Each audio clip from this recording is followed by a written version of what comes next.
आरक्षण क्या जाति के आधार पर मिलता है? आरक्षण क्षेत्र के आधार पर भी मिलता है। आप जाके देखो, जम्मू कश्मीर में आरक्षण क्षेत्र के आधार पर मिलता है। आप जाके देखो हिमाचल में आरक्षण क्षेत्र के आधार पर मिलता है। आप जाके देखो उत्तराखंड में आरक्षण क्षेत्र के आधार पर मिलता है। कौन कहता है जाति के आधार पर मिलता है? आरक्षण उनको मिलता है जो पीछे रह गए हैं, जिनका प्रतित्व कम है।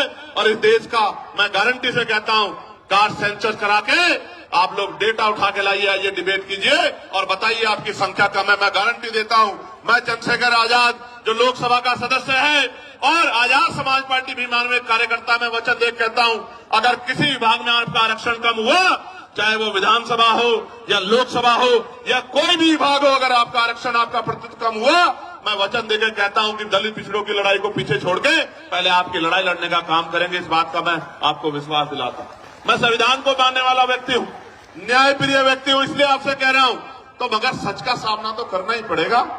इस देश में अगर आरक्षण आया सबसे पहले तो 1902 में आया, जिसको छत्रपति साहू जी महाराज ने लागू किया, किसी और ने लागू नहीं किया। कुर्मी वंश के छत्रपति साहू जी महाराज ने लागू किया, उससे पहले तमाम न्यायप्रिय लोगों पे था अवसर, उन्होंने लागू नहीं।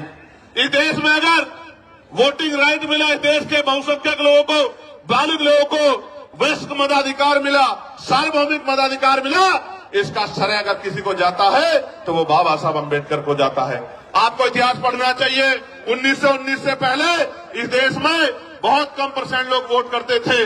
मॉन्टेगो चेमफोर्ड सुधार समिति बनी और सुधार समिति ने नए पैमाने तय किए कि वोट देने का अधिकार उनको मिले जो जमींदार हैं, जो भूमि जिनके पास बड़ी संख्या में है, जो लगान देते हैं, जो टैक्स देते हैं, जो बहुत पढ़े लिखे हैं, जो पूंजीपति हैं, जिन पे व्यापार है।